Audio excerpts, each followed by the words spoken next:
जय बद्री केदारनाथ दोस्तों, बहुत बहुत स्वागत है आप लोगों का मेरे एक और YouTube वीडियो पे। तो दोस्तों आज 12 दिसंबर हो चुकी है और 11 दिसंबर तक के मेरे म्यूचुअल फंड पोर्टफोलियो अपडेट हो चुके हैं। दोनों ही पोर्टफोलियो और अपना शेयर्स और ETF का पोर्टफोलियो में मैं आपको वीडियो में आगे दिखाऊंगा। तो चलिए सबसे पहले शुरू करते हैं अपने इंड मनी ऐप के म्यूचुअल फंड पोर्टफोलियो से। तो INDmoney app mutual fund portfolio में दोस्तों कल लगभग 4,300 रुपये का नोशनल गेन हुआ है। इन्वेस्टेड वैल्यू है 8,58,000, करंट वैल्यू है 9,01,000 और जो फ़िलहाल रिटर्न है, मुनाफा चल रहा है वो 43,000 का चल रहा है, 5% का रिटर्न है। और आपकी जानकारी के लिए बता दूं, जो ये वीडियो पहली बार देख रहा है, ये पोर्टफोलियो मैंने जनवरी के पहले हफ्ते से बनाना शुरू किया था। मतलब 1 तारीख से लेकर 10 तारीख तक ये सारी वीकली SIPs मैंने जितने भी म्यूचुअल फंड्स हैं वो मैंने लगाए थे। तो इस तरीके से आप देख सकते हैं लगभग 1 साल होने वाला है और इस मात्र 5% ही रिटर्न बना है। काफ़ी ख़राब साल रहा है ये। तो आइए देखते हैं कल क्या क्या चेंजेस हुए। तो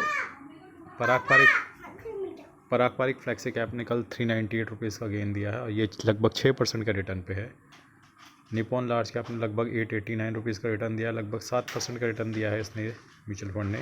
ICICI लार्ज कैप ने 504 रुपये का रिटर्न दिया, लगभग 7.5% का रिटर्न। कोटक मिड कैप ने लगभग 250 रुपये का रिटर्न दिया है कल और लगभग 5.25% का रिटर्न है। एडलवेज स्मॉल कैप ने 152 रुपये का गेन दिया है, लगभग 3% का रिटर्न है। HDFC मिड कैप ने 60 रुपये का गेन दिया है, लगभग 8.5% का गेन है। निपॉन मिड कैप ने 223 रुपये का गेन दिया, लगभग 6.25% का रिटर्न है। एडलवेज मिड कैप ने 223 रुपये का गेन दिया, लगभग 8.5% का रिटर्न है। इन्वेस्को मिड कैप ने 199 का गेन दिया, लगभग 9.5% का गेन है। बंधन लार्ज एंड मिड ने 138 रुपये का गेन दिया, लगभग 7% का गेन है। Bank of India small cap ने कल 62 रुपीज़ का गेन दिया है, लगभग नो प्रॉफिट नो लॉस पे चल रहा है। Invesco India large and mid ने 202 रुपये का गेन दिया, 6% का गेन है। मोतीलाल ओसवाल मिड कैप ने 367 रुपीज़ का गेन दिया, लगभग 1% के मुनाफे में वापस आ गया है मोतीलाल।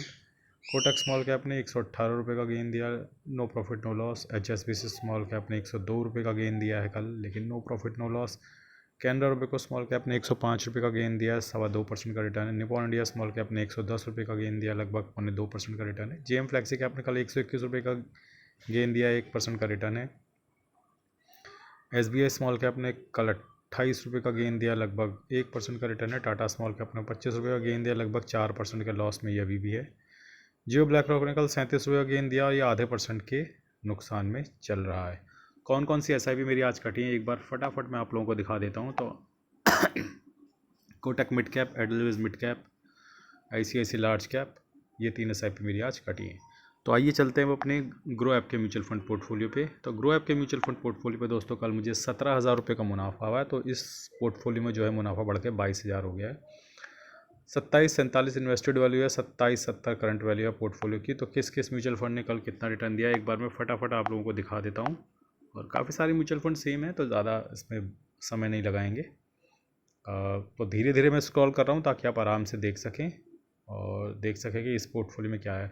ये पोर्टफोलियो लगभग मैंने 1 जनवरी 2024 को बनाया था और लगभग 31 दिसंबर 2024 के बाद इसमें SIP बंद कर दी गई है। अब SIP सिर्फ इंड मनी ऐप वाले पोर्टफोलियो में चलती है, तो यहाँ पे कोई SIP नहीं चल रही है फ़िलहाल।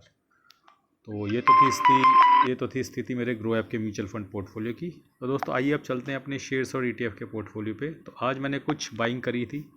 तो सुबह मार्केट जब मैंने देखा तो FMCG ETF थोड़ा गिरे हुए थे, तो मैंने सोचा थोड़ा बाइंग कर लेता हूँ, एवरेज कर लेता हूँ। FMCG ETF में 15 क्वांटिटी बाई की है और HDFC कॉल ETF में 8 क्वांटिटी और निफ्टी क्वालिटी ETF में 5 क्वांटिटी मैंने बाई की है। पोर्टफोलियो पर अगर नजर डालें तो आज 1000 रुपये का मुनाफा हुआ है, लगभग 0.49%। E-Multi MQ ETF 3 रुपये का गेन दिया है। E-Multi MQ ETF वो है निफ्टी 500 में से सिलेक्टेड 50 स्टॉक्स उठाता है। तो ये एडलवेज का है, तो ये एक नया ETF है। ये 52 वीक लो के नज़दीक आ गया था तो मेरे रडार में आ गया तो मैंने इसे उठा लिया। डिवॉबीज ETF ने 33 रुपये का गेन दिया। रियल्टी ETF ने 231 रुपये का तगड़ा मुनाफा दिया। देखिए रियल्टी ETF वही है जो कुछ दिन पहले मैं कह रहा था कि ये गिरता जा रहा था, मैं एवरेज करता जा रहा था, ये 4.25% गिर गया था उस दिन। ये वही ETF है। देखिए आज उठ के दोबारा 1.5% ऊपर आ गया है।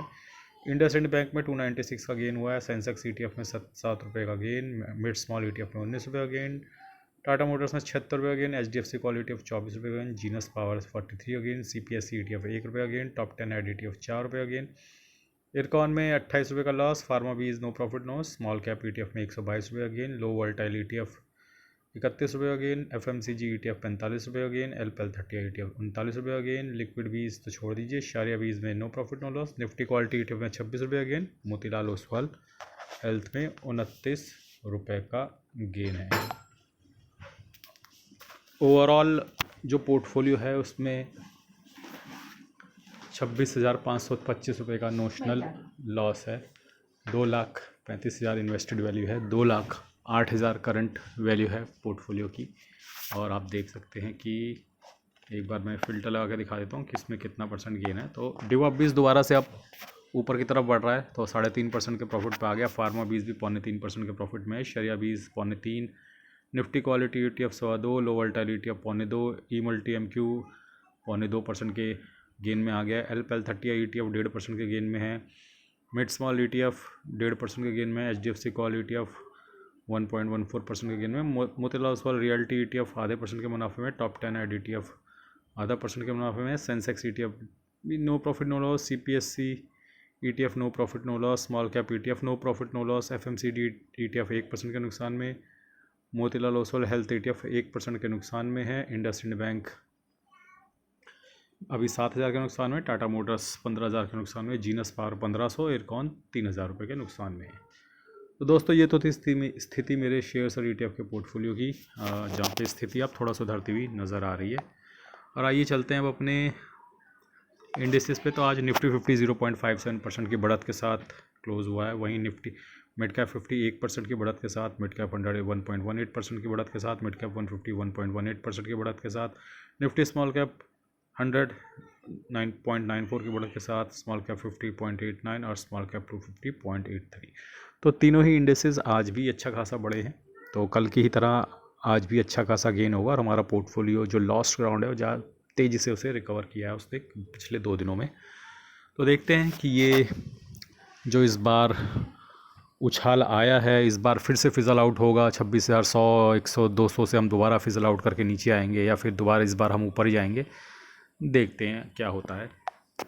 वैसे मैंने कुछ फ्लिपकार्ट के लिंक्स दे रखे हैं। अगर आपको फ्लिपकार्ट से कुछ भी शॉपिंग करनी है तो आप मोबाइल स्क्रीन पे टैप कर सकते हैं। लेफ़्ट साइड बॉटम में आपको व्यू कोड करके एक लिंक मिलेगा जिसके अंदर फ्लिपकार्ट का लिंक्स है। वहाँ पे जाके आप फ्लिपकार्ट से कुछ भी शॉपिंग या बाइंग कर सकते हैं। जब भी आप इस तरह की कोई शॉपिंग करेंगे आपको भाई के उसमें 1-8% कमीशन मिलता है।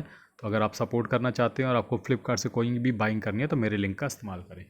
आइए चलते हैं अपने FIDI के बाय सेल के डेटा पे। तो FI जो हैं उन्होंने कल 2,000 करोड़ की सेलिंग करी है, जिसके अगेंस्ट हमारे DI ने 3700 करोड़ की बाइंग करी है। और आज का डेटा अगर मैं देखता हूँ 7 बज चुके हैं, अपडेट अभी तक तो नहीं हुआ है। तो दोस्तों FI को अभी भी कोई मूड नहीं है ख़रीदने का। थोड़ी सी सेलिंग ज़रूर कम हो रही है लेकिन मुझे नहीं लग रहा है कि कोई ओवरऑल वो बाइंग के मूड में है। उनकी सेलिंग ही रुक जाए तो हमारा काम तो उतने में ही बन जाता है, क्योंकि हमारे म्यूचुअल फंड का डेटा रिलीज़ हुआ है। 29,000 करोड़ की SIP आई है। तो दोस्तों SIP करने वालों में की कोई कमी नहीं है। पागलों की तरह लोग SIP कर रहे हैं। नवंबर मंथ की SIP का डेटा आ गया है म्यूचुअल फंड SIP का। तो आप में से कई लोग बोलते होंगे कि लोग टूट रहे हैं, भाग रहे हैं। डेटा ऐसा बिल्कुल भी नहीं बता रहा है। लोग डटे हुए हैं और मुझे ऐसा लग रहा है कि अब इन्वेस्टर्स स्मार्ट हो गए हैं। ऑल्दो आई डोंट नो कौन से वाले लोग डटे हुए हैं, क्योंकि डेटा ये नहीं बताता कि कौन से लोग डटे हैं। हाँ, लेकिन नंबर्स स्ट्रॉन्ग बने हुए हैं। 29,000 करोड़ की SIP आई है पिछले महीने भी, और 29,000 करोड़ में से लगभग 24-25,000 करोड़ फिर म्यूचुअल फंड हाउसेस के हाथ में है। वो पैसा उन्हें डालना ही डालना है इस महीने दिसंबर के अंदर। तो वो 24-25,000 करोड़ दिसंबर के महीने में भी डलने वाला है। FI बस अपनी सेलिंग बंद कर दें, यहाँ 25,000 करोड़ से तो वैसे ही बढ़ जाएगा। तो बस FI अपनी सेलिंग बंद कर दे, हमें उनका सपोर्ट भी नहीं चाहिए। बस वो सेलिंग बंद कर दे। एक बार उन्होंने अपनी सेलिंग बंद कर दी, डोमेस्टिक फ्लो ही इतना स्ट्रॉन्ग है कि मार्केट को ऊपर लेके चला जाएगा बहुत आराम से। देखिए दोस्तों, हो क्या रहा है कि अभी ना मार्केट में बहुत सारे IPOs आ रहे हैं। तो वो सारी जो लिक्विडिटी है ना आपके म्यूचुअल फंड्स की, वो वहाँ शिफ्ट हो जा रही है IPOs में। अभी आप देख रहे हो कितने सारे, अभी एक बहुत मोटा IPO आया है ICICI AMC का, ठीक है, 10,000 करोड़ का वो भी है। तो बहुत सारी लिक्विडिटी वहाँ पे कंज्यूम हो जा रही है, जिसकी वजह से मार्केट कंसोलिडेट हुई जा रही है। और जो FI हैं वो तो लगातार सेलिंग कर रहे हैं। मुझे ऐसा लगता है कि मार्केट के ऊपर ना जा पाने के 2 कारण हैं। एक तो कारण है कि FI की सेलिंग, दूसरा कारण है बहुत सारे IPOs का आना। इन IPOs के फ्लो को आने को ही रोक देना कोई, तो मुझे लगता है कि वो लिक्विडिटी फिर सेकेंडरी मार्केट में आ जाएगी। अब जो पैसा है इनके पास 25 26 26 29 हज़ार करोड़ जो आ रहा है, इनको पता है कि ये सारा मार्केट में डालने के मूड में नहीं है, तो ये आईपीओज़ में डाल देते हैं ये म्यूचुअल फंड हाउसेज थोड़ा थोड़ा करके। तो वो भी एक समस्या है दोस्तों। तो ये अच्छी समस्या है। फ्यूचर में जब पार्टिसिपेशन बढ़ेगा मार्केट में और बहुत सारी कंपनियां लिस्ट होंगी, तो ये ओवरऑल मार्केट ग्रोथ के लिए अच्छा होता है। तो इंडियन शेयर बाज़ार, इंडियन स्टॉक मार्केट उस ग्रोथ के लिए तैयार हो रहा है, जब बहुत सारी नई और अच्छी कंपनियां लिस्टेड हो रही हैं। देखिए, जो कंपनियां लिस्ट हो रही हैं वो सारी ख़राब कंपनियां नहीं हैं दोस्तों। अभी हमारे निफ्टी 500 में बहुत सारी ख़राब कंपनियां हैं, ठीक है। खासकर जो स्मॉल कैप 250 इंडेक्स में, उनमें बहुत सारी ख़राब कंपनियां भी लिस्टेड हैं। लेकिन देखिए अब क्या हो रहा है, अब इतने सारे आईपीओज आ रहे हैं और सारी अच्छी कंपनियां नहीं है उसमें, उसमें भी ख़राब कंपनियां हैं। लेकिन अब ये जो अच्छी कंपनियां हैं, जैसे मान लो लेंसकार्ट आया, ठीक है, आपका थोड़े दिन पहले आपका उसका Hyundai का आईपीओ आया, उससे पहले आपका और भी बहुत सारे अच्छे आईपीओज आए हैं, ठीक है। अब आपका ICICI असेट मैनेजमेंट कंपनी का आईपीओ आ गया है। तो ये अब देखो, ये इतनी बढ़िया कंपनियां जब निफ्टी में आएंगी तो नीचे से बॉटम से 3 खराब कंपनियां बाहर हो जाएंगी, समझ रहे हो। यानी कि हमारा निफ्टी 500 की धुलाई हो रही है, हमारे निफ्टी 500 के जो टॉप 500 स्टॉक्स हैं उनकी धुलाई हो रही है, और जो घटिया घटिया शेयर हैं वो बाहर हो रहे हैं। अब जो शेयर आ रहे हैं उनमें से कई तो ऐसे हैं जो हमेशा ही रहेंगे निफ्टी 500 में। ICICI AMC, तुम्हें लगता है निफ्टी 500 से बाहर होगा कभी ना? बहुत तगड़ी, बहुत मोटी कंपनी है। लेंसकार्ट, वैसे भले ही उसकी वैल्यूएशन महंगी है, लेकिन वो तो निफ्टी 500 में रहेगा ही। और Hyundai आया है, ऐसे बहुत सारे आईपीओ आए हैं। ये तो बहुत अच्छी अच्छी कंपनियां हैं, ये तो निफ्टी 500 का पार्ट रहेंगी। तो नीचे से घटिया कंपनियां निकलती जा रही हैं, और इनमें से कई कंपनियां तो निफ्टी 50 का, जूनियर 20 का पार्ट बनेंगी। तो ये वहाँ से कुछ कंपनियां खिसक के जूनियर 20 में आ जाएंगी, जूनियर 20 से कुछ कंपनियां खिसक के मिड कैप में आ जाएंगी, मिड कैप से कुछ कंपनियां खिसक के आपका नीचे चली जाएंगी स्मॉल कैप में। तो इस चीज़ को आपको ध्यान रखना पड़ेगा कि बहुत सारी अच्छी अच्छी कंपनियां जो हैं लिस्ट हो रही हैं, और जो घटिया कंपनीज़ हैं वो हमारे निफ्टी 500 से बाहर हो रही हैं। तो आज से 4-5 साल बाद आपको ऐसा दिखेगा कि क्वालिटी कंपनीज़ का इंडेक्स होगा निफ्टी 500।